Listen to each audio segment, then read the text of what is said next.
Are we ready? No, of course not. This is one of my videos.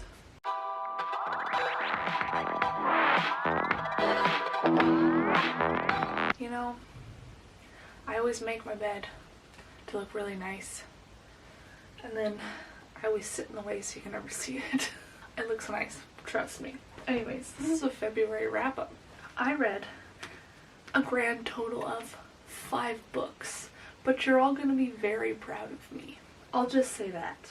So I'll give you my little... I did something good for my February wrap-up, and I did like... I added little plants to my TBR shelf, and I just thought it was cute. But as you can tell, I struggled with my page count, and that's okay. We all have struggles.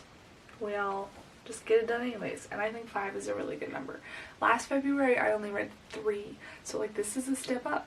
I wanted to spend February reading witchy books, which is why I struggled so much, because I was like, let's read all the witchy books, so I wasn't allowing myself to read like regular nonfiction kind of stuff, which was a mistake. I think that if I just would have been like, read what you want, it would have been fine, because I didn't finish reading any witchy books. The witchy books I wanted to read are still sitting right here, so that just tells you how successful I was. So instead I read 5 regular books that I would normally read to just get right started English. Wow. The first book I read is Eldest by Christopher Pelloni. I know I'm saying his last name wrong. I keep forgetting to like look up how to pronounce it. But this is the second Aragon book, and I gave this 5 stars. I think this is my first 5-star rating of the year actually, which is wild. I finally finished it. Very excited. I love everything about this, except for Aragon. People might be like, why is Aragon your only issue? Because Aragon is supposed to be doing all this training and stuff, and he keeps getting distracted by girls. And I just like, I know you're a teenage boy with probably some needs and stuff, but when several people, including the girl that you really want, tell you that you need to focus because there's a war coming, I think he would do better. It just... I don't even know how to talk about it. But other than that, it was great. I mean, to be fair, Serafina is also a little horny, so they just both are a ball of mess. Like, can we focus a little bit, guys? Just a little bit. Just a little bit. Great plot twists. I love every plot twist in this book. So good. Amazing. 10 out of 10. The next book I read, I gave 4 stars, and it is As Old as Time by Liz Braswell. This is the 3rd, they're not in any particular order, this was the 3rd published, I think, of the Twisted Tales, and it says on the back, what if Belle's mother cursed the beast? So in this, it is kind of bringing 2 times together, from Belle's point of view and from Belle's mother's point of view. And Belle's mother's an enchantress in a world where people who do magic and are a little weird in the mystical realm are being, I want to say, purged. They're just getting rid of them in not the greatest way. And in her anger, she curses the beast, basically. There's a whole bunch of other stuff, but she does it. And then it's also from Belle's point of view for like the movie where Gaston is trying to marry her and then she runs off and blah, blah, blah, all that kind of stuff. But this is amazing. Oh my gosh. I never knew I needed this in my life until now. So good. The friendship that Belle and the Beast have in here is like different, but also not really, and the magic in here is wonderful. I loved it. I don't even know how to like describe it. It was just amazing, and I truly love these Twisted Tales. I will be continuing to read them. I have 1 left that I own, and then I will acquire the rest of them. Hopefully soon, because I need to continue. The next book I also gave 4 stars, and it is Clockwork Angel by Cassandra Clare. This is probably so far my favorite Cassandra Clare book. I have never read this one before now, and it was amazing, and I couldn't put it down, and I finished it in like 2 days or something as soon as I picked it up. Like, we read this for our Peripatai book club with Dimitri and Andy, so if you want to watch us talk about it, it is on Andy's channel. I think, yeah. Oh my gosh, we talked about this one and we read the other one as well, which is City of Fallen Angels. This is way better than City of Fallen Angels.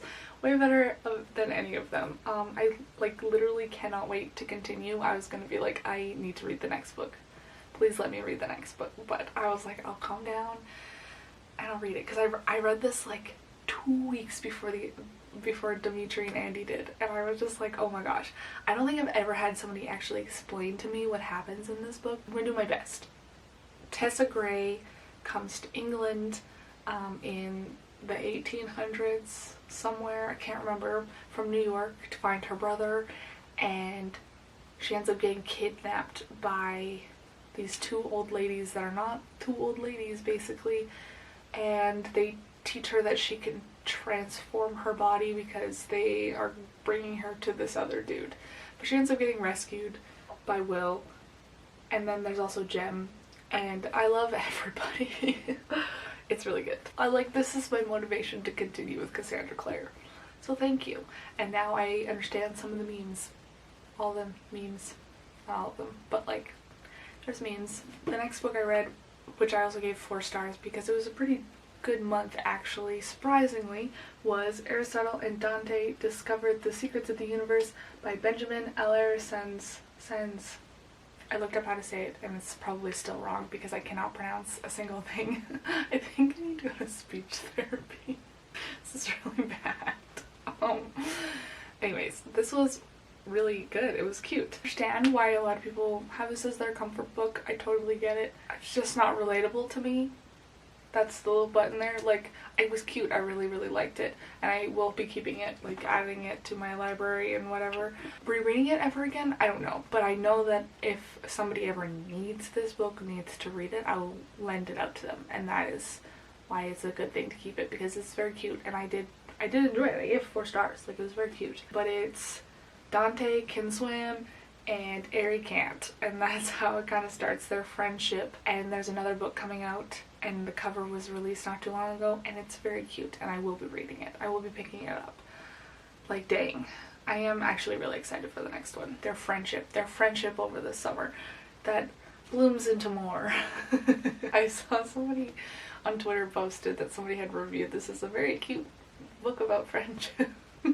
We won't go there. Let's not talk. Surprisingly enough, the next book I read was 5 stars also. And it is The Marrow, Thieves by Sherry Demoline. I read this one specifically for my Indigenous Studies class because I had to read a book and do a book review in essay format about with a book that was written by an Indigenous author. And this one is actually Canadian. It's won a bunch of prizes, and it is YA, which I thought was wild. And so I was like, it was already on my list of ones that I wanted to read, but it wasn't on my teacher's lists of idea books to read. I bought a bunch of the ones that he gave us that were like, hey, this will be good for your book review. But instead, this one, which is only 230 pages, I picked up. Wow, I am so glad that I did. I totally recommend this book to literally everybody.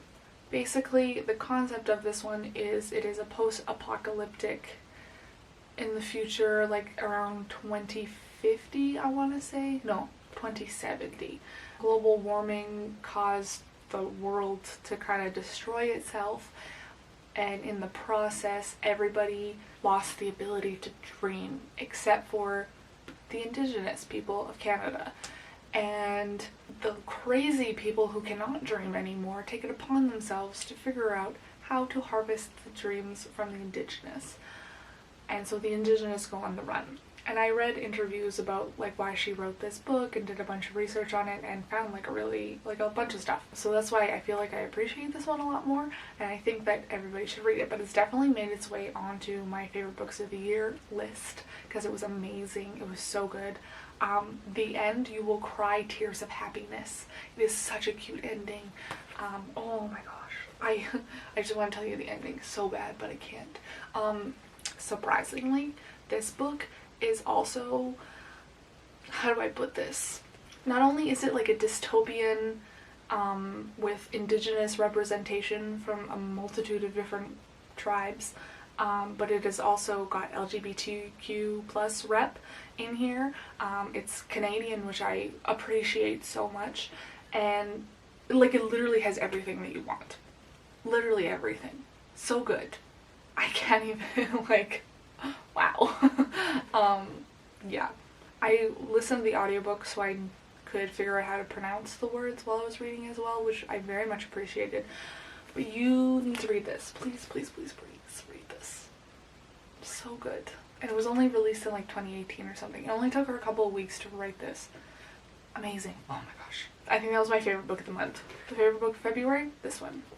What was your favorite book of February? Because I'm going to be just talking about this one. I just cannot spoil it because it's so good, and you just need to read it to find out what happens.